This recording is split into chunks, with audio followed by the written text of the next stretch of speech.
Terima kasih Anda masih bersama kami di Halo Indonesia, pemirsa.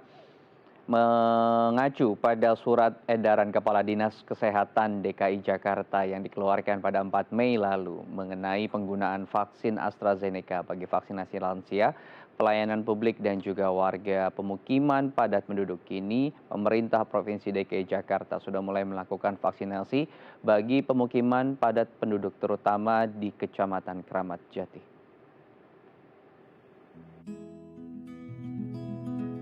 Pemerintah Provinsi DKI Jakarta sudah mulai melakukan vaksinasi COVID-19 bagi warga di permukiman padat penduduk. Hal ini mengacu pada surat edaran Kepala Dinas Kesehatan DKI Jakarta yang diterbitkan pada 4 Mei 2021 lalu yang menginstruksikan untuk menggunakan vaksin AstraZeneca bagi kelompok lansia, pelayan publik dan warga usia 18 tahun ke atas yang berada di wilayah padat penduduk. Salah satu puskesmas yang memberikan pelayanan vaksinasi bagi warga di permukiman padat penduduk adalah Puskesmas Kramat Jati. Selain itu, Puskesmas Kramat Jati membuka layanan vaksinasi COVID-19 di 5 kelurahan yang berada dalam wilayah Kecamatan Kramat Jati. Setelah melakukan proses vaksinasi tahap pertama, vaksin dosis kedua akan diberikan dalam kurun waktu 12 minggu.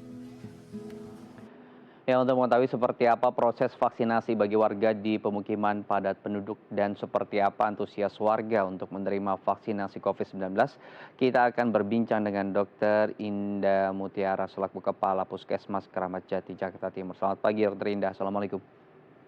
Waalaikumsalam, selamat pagi. Terima Baik, kasih Dr. atas Indah, eh, Baik. sejauh ini di Kramat Jati sendiri, berapa kelurahan yang mendapatkan vaksinasi dan berapa wilayah RW, rukun warga, yang masuk kategori pemukiman padat penduduk? Baik, untuk di Kramat Jati dari 7 kelurahan ada empat kelurahan yang masuk ke dalam kategori wilayah rawan atau padat penduduk, yaitu Kelurahan Balekambang, Batu Ampar, Tengah dan Cililitan. Jadi sebenarnya hanya 4 dari seluruhnya dari 7 kelurahan. Oke, usianya kan yang akan mendapatkan 18 sampai 59. Berapa banyak peserta sih, Dokter Indah, sejauh ini yang sudah didata oleh teman-teman? Ya, kami mengikuti tentunya awal ini adalah yang masuk ke dalam RW rawan itu sesuai dengan Pergub DKI ya, tahun 2018 nomor 90. Kemudian untuk seluruh jumlah penduduknya ada 20.237. Jadi hampir 10% dari total penduduk sekecamatan Kramat Jati. Kramat Jati sendiri ada penduduknya adalah sekitar 311.000 penduduk. Oke. Untuk mekanismenya, Dok, bagaimana untuk mereka yang tahu apakah saya terdaftar sebagai seorang penerima vaksin di wilayah tersebut? Ada undangan khusus yang kemudian disampaikan oleh RW masing-masing atau mereka cukup datang ke puskesmas karena wilayahnya sudah masuk dalam kategori tadi wilayah padat penduduk berdasarkan data yang dikumpulkan oleh Pemprov? Ya, baik Mas Imam. Tentunya kami di sini koordinasi dengan lintas sektoral. Jadi memang untuk RW rawan penduduk ini itu menjadi prioritas juga di provinsi. Jadi tentunya dari jajaran camat, jajaran kelurahan dan RT RW itu sudah masing-masing mendata dan ini sesuai juga dengan data dari Dukcapil. Jadi seperti itu. Jadi warga-warga siapa saja itu sudah diketahui. Dan untuk selanjutnya bagaimana mengkoordinirnya, tentu saja peran dari RT RW itu sendiri yang lebih banyak berperan ya untuk menggerakkan masyarakatnya untuk hadir dilakukan vaksinasi.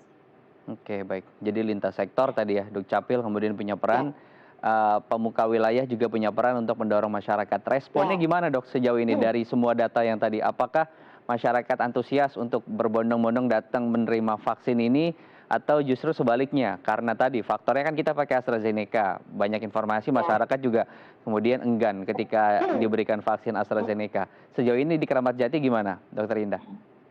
Ya, dari target 25.837, kami belum sampai 10% yang divaksin vaksin gitu. Jadi memang ini banyak tantangannya seperti itu. Jadi ya itu tadi mungkin apakah masyarakat ini belum apa ya, pertama kali itu tentunya kita juga mengevaluasi ke dalam atau internal sendiri Hmm, seperti apa sistem yang harus kita lakukan.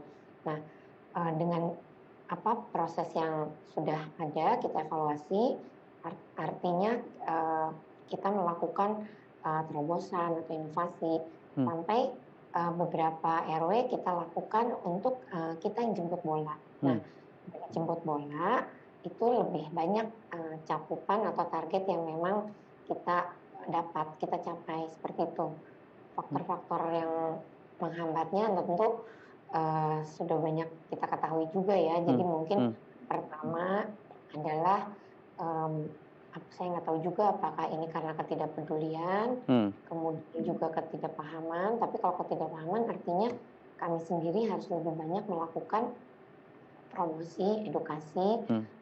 kepada warga-warga yang memang menjadi sasaran utama.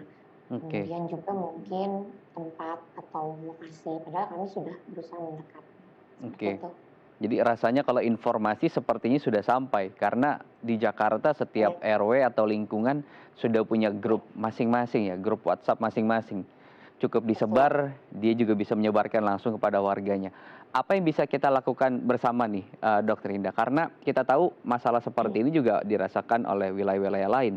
Pencapaiannya baru 10% dari total penduduk tadi yang disebutkan oleh Ya, Dokter Indah. Apa yang bisa kita lakukan baik misalnya masyarakat, kita di keluarga gitu ya sebagai kepala keluarga, terus sebagai kepala lingkungan, sebagai tokoh masyarakat, apa yang bisa kita bantu untuk kemudian mendorong masyarakat supaya datang ke puskesmas karena sudah terdaftar namanya dan sudah tersedia vaksinnya di sana.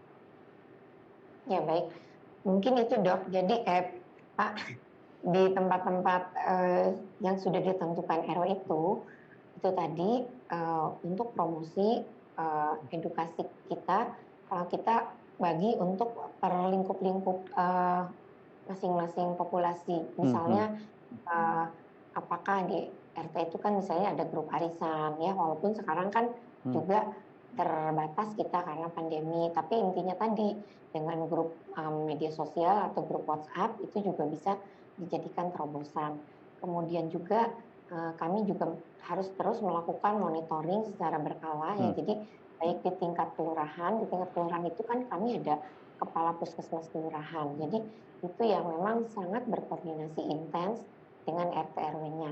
Apakah hambatannya, apa, tantangannya apa, nah itu biasanya bisa sama-sama dicarikan solusi yang terbaik, gitu. Jadi biasanya, selain tadi grup arisan, apakah pengajian gitu ya. Jadi, kita juga ingin masuk gitu ke dalam, eee, kelompok atau komunitas, sehingga lebih mudah lagi untuk melakukan, komunikasi yang seharusnya. Hmm, baik. Jadi semua punya peran dan bisa berperan gitu ya. Tinggal bagaimana kita mau Ya, bergerak untuk mengingatkan satu sama lain. Karena sudah ya, tersedia vaksinnya dan dosisnya sekarang sudah ada di wilayah masing-masing. Apa dampaknya nanti Dokter Indah? Ketika dosis itu kemudian tidak terpakai. ya, itu tadi. Ya, kami sendiri di sini sudah disediakan 1.500 Hmm, vial ya. hmm, Artinya, hmm, itu bisa mencakup untuk 15.000 dosis ya, hmm. 15.000 dosis, artinya 15.000 orang. Tapi bisa dibayangkan kalau yang terpakai tidak sesuai dengan harapan. Artinya nanti, vaksin itu sendiri kan mempunyai masa edar atau Ya, masa kadaluarsa ya, itu yang harus kita hindari karena ini adalah juga, kita kan belanja dari ya, uang negara ya. pastinya. Itu yang harus kita Jadi hindari dan tujuan akhirnya nanti tidak tuh, tercapai, terbuang kesehatan juga ya masyarakat. dengan sia-sia. Sayang sekali anggaran yang Ya, sudah dianggarkan sudah menjadi dosis, kemudian tidak digunakan masyarakat.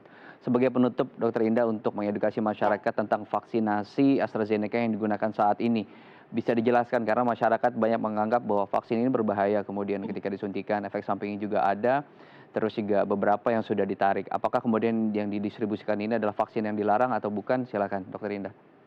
oh, baik. Untuk masyarakat ya, tentunya kita semua nggak usah takut, karena pastinya pemerintah itu sudah memberikan atau memilihkan yang terbaik untuk warganya. Jadi tidak mungkin uh, yang diberikan adalah hal atau bahan yang merugikan. Karena tetap saja saat ini untuk perlindungan kita terhindar dari pandemi COVID ini adalah ya selain kita mencegah dengan 3M atau 5M, tapi untuk perlindungan yang menyeluruh adalah vaksinasi. Itu pun vaksinasi masih tetap kita harus melakukan tadi 3M, pakai masker, menjaga jarak, atau menghindari kerumunan. Apalagi kalau tidak divaksinasi. Hmm. Dan kalau kita lihat prioritasnya vaksinasi ini, yang pertama prioritas adalah lansia, kemudian yang sekarang sedang digerakkan adalah untuk populasi Ya. di RW rawan atau padat penduduk, yaitu yang menjadi sasaran utama saat ini. Baik, Dokter Indah Mutiara, terima kasih sudah berbagi informasi. Kita catat lagi tadi ya bahwa vaksin ini kemudian sudah tersedia, masyarakat tinggal datang yang merasa berada di wilayah padat penduduk, karena ketika kita tidak pakai dosisnya kemudian akan kadaluarsa, dan ini sama saja kita kemudian membuang uang rakyat, uang negara yang sudah Ya, dianggarkan untuk itu. Terima kasih, Dokter Indah. ya, dan dosis dan Salam aman sehat. Pak yang pasti dari Baik. BPOM dan Kemenkes. Ya. Terima kasih, Dok. Baik. Ya, pemirsa, usai jeda kita masih akan membahas soal vaksinasi, tetapi kali ini vaksinasinya jemput bola di wilayah Tangerang. Jangan beranjak, tetap bersama kami di Halo Indonesia.